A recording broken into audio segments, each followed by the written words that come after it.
En México son asesinados 7 menores de edad al día, de acuerdo con cifras oficiales. De enero a mayo de este año, se registraron 1,053 homicidios de personas menores a 17 años a nivel nacional. 263 mujeres y 790 hombres. En ese mismo lapso del año pasado hubo 1,051 casos de menores asesinados. Se mantuvo más o menos la cifra, pero es que son o asesinados intencionalmente o son víctimas de fuego cruzado. Al menos 10 menores fueron asesinados la semana pasada en diversos estados, de acuerdo con datos de las fiscalías locales. Estos se suman a los 451 homicidios dolosos cometidos en los primeros meses del 2022 contra menores. 338 murieron en fuego cruzado de grupos delincuenciales o del crimen organizado. Guanajuato es el estado con mayor número de casos, según datos de la Red por los Derechos de la Infancia. Bajas colaterales que nos dijeron. En este sentido, dice esta Red para la Infancia, que la niñez y la adolescencia no son prioridad para el gobierno federal, ya que cada vez hay más casos de agresiones y parece que se ha normalizado. Con solo sacar a los militares a las calles, no se va a solucionar el tema. La impunidad y la omisión de las autoridades tampoco ayudan a combatir el problema. Oye, pues hay demasiados muertos en este país por una causa u otra, pero ya son muchos. Ve las cifras, 1,000 y pico de jóvenes menores de 17 años. 7 menores asesinados al día. ¿Cuántos se quedarán huérfanos al día por el crimen organizado? ¿Cuántos se quedaron huérfanos durante la pandemia? ¿Cuántos son víctimas de bullying o de agresiones en la escuela? ¿Cuántos no tienen para comer lo suficiente para desarrollarse? Es que ya tendría que quizá acuñarse un nuevo término, porque ya no son daños colaterales. No. Ya son daños cotidianos y como dices, incrementa, todo eso repercute como si fuera una ramificación. Es decir, no solamente es el niño que murió en un fuego cruzado, sino el niño que ese día se quedó sin padre o sin madre porque la levantaron o ya no tiene hermanos. O sea, es toda una cadena. Pero no es una cadena trágica que indica que este país le puede ir cada vez peor. Sí, porque pues, es uno de los resultados fundamentales de la política gubernamental de abrazos y no balazos. Es exactamente lo que el daño que eso causa es cada vez un mayor daño a la población civil inocente. Es lo único que se logra con ese tipo de política manifiesta. Sabemos que es una cosa declarativa, nada más, que quienes están a cargo de hacerle frente a la criminalidad en los estados y municipios se tienen que rascar con sus propias uñas y se enfrentan a veces con éxito con los criminales. Ellos no siguen esa política, pero es el clima que da esa afirmación el que les da una gran apoyo y satisfacción a los criminales. Saben que tienen garantizada la impunidad.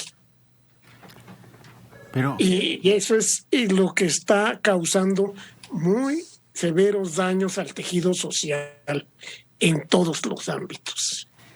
Es terrible las amenazas que ahora penden sobre la cabeza de los niños, Dora. Está congelada, Dora. ¿Qué vamos a No, hacer? no estoy congelada, perdón. Estaba estupefacta. Sí, no. Me quedé pensando la amenaza contra los niños, pero es que no son los niños los responsables. No dije que fueran. Ah, no, Sí, no. sí, la amenaza está, pero es la sociedad misma la que los amenaza. Sino, es La- que... sí, perdón, Dora, dime. mira, yo no sé ustedes, pero cuando era uno pequeño, la mayor amenaza era que pasara un coche y te atropellara. Descuidado jugando o en tu bici. Entonces, una pelota, ¿Eh? un perrito, sí. Y había Esa era la mayor. el viejo del costal que se llevaba a los niños. Esa también era la amenaza más grave que podía, porque había robachicos. Decía, tu mamá te decía, te va a llevar el viejo del costal. Sí. Y me acuerdo que en aquella época había costales de red amplia, es decir, se Sí. veía lo que tenían adentro. Y yo decía, pues si me roba un viejo del costal, que use uno de esos costales con red amplia. Era Me vean. hipótesis, tenía mis hipótesis sobre el comportamiento de los viejos del costal. Esas eran las únicas amenazas que pendían sobre nosotros. Hoy no. Hoy es abuso sexual, tráfico de órganos, tráfico de niños, como correos, el caso del niño que sacan de su tumba y que llega al reclusorio y que se habla de que iba cargado de droga. El vender a los niños, el ser usados en mil formas, explotarlos laboralmente. Y aparte de todo eso, que puede ser su entorno, en un lugar que antes era seguro, que era para socializar, para aprender, para crecer, para madurar, que era la escuela, hoy se convierte en el mayor foco y en el mayor peligro para muchos de estos niños. Sin contar que la violencia en el hogar también es otro de los detonantes de la agresión contra los pequeños. Es brutal, no hay por dónde, hacia dónde voltear, no hay forma de protegerlos, y las instituciones que tendrían que hacerlos pues están saturadas, no tienen tiempo, puede haber también expedientes, y de pilón no se castiga el delito entre menores de edad. ¿Para dónde? Pobres niños. ¿A qué estamos condenando a esta generación y a otras? No sé. El resultado lo veremos en 10, 15 años. En los que sobrevivan. Y entonces no pobres niños, sino pobre país. Pobre país. Sí, Maneli. Pobre México. Porque el problema es que estás atendiendo a las causas, pero está desapareciendo la población. Exacto. Pero, oye, ¿qué van a hacer estos niños que le prendieron fuego a sus compañeros una vez que sean adultos? Imagínate que uno va a llegar a ser policía, otro va a llegar a ser diputado, otro va a llegar a ser funcionario público. Juez. ¿Cómo se van a desarrollar? ¿Cómo van a decidir sus actos contra los demás? ¿Cómo van a resolver sus propios problemas maritales? Ya no vayamos lejos. Con violencia, con agresión, con sadismo. Lo hice una vez, lo puedo hacer dos. No pasó nada, no va a pasar nada, y menos si estoy empoderado como abogado, como agente del Ministerio Público, como policía o como delincuente. Cualquier rubro, estoy exento del castigo. Fue robada la imagen que tenía su lugar en el retablo de la parroquia San José de Bledos en San Luis Potosí. Es una escultura guatemalteca mandada a hacer por don Juan Manuel de la Sierra, dueño de Bledos, y quien construyó la iglesia y la dotó de los objetos más preciados, pues lo que dicen. Aunque existe una denuncia penal, el coordinador de Centros Históricos de San Luis Potosí denunció que los hechos ocurrieron la madrugada de este fin de semana. La escultura tiene una técnica de sobredorado y estofado han llamado a su localización para evitar que sea vendida, y aunque es una pieza invaluable, en el mercado negro podría llegar al $500,000.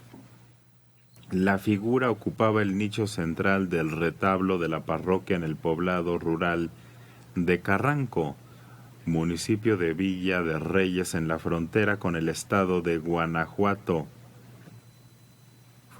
Fue mandada a hacer por el mecenas de la Iglesia Católica, que financió la construcción de la parroquia, equipándola con dicha obra de arte. Ahora buscan recuperarla. Pues ya no hay perdón. Saqueo. Pues sí, pero el saqueo ya a las iglesias era una cosa rarísima, porque tenías miedo a la ira de Dios y a la ira de los pobladores. Si te agarraban robando una iglesia, te sacaban hasta los ojos. Tenía consecuencias terribles, pero no existía la noción de que voy a robarme el ayate de la Virgen de Guadalupe para venderla en $1,000,000. Eso simplemente no existía, esa visión. Sabían que era valioso, pero a nadie se le ocurría agarrar y robarse algo que todo el mundo sabe que es invendible. ¿Quién la querrá comprar? ¿Quién tiene $500,000 para ponerla dentro de su casa? ¿Sobran? Pues no creo que sobren, porque es algo muy específico. Solo tú sabes que eso es muy valioso. ¿Y para qué la querría alguien así, bajo esas mañas? Pareciera que es la maldad por la maldad. Digamos, porque el arte importante, sí, no faltan los japoneses que lo compran y lo tienen en su casa y ponen en su testamento que se destruya la obra cuando ellos mueran. Ay. Claro, al que hizo eso casi lo matan, pero sí, son gente que sabe que eso vale y que lo admira mucho otra gente, otras personas. Entonces, pero con una obra casi desconocida, así sea colonial y barroca y de metal precioso, pues no es un buen material para andarlo vendiendo. Pues algo está sucediendo que, repito, ni en la ira de Dios No.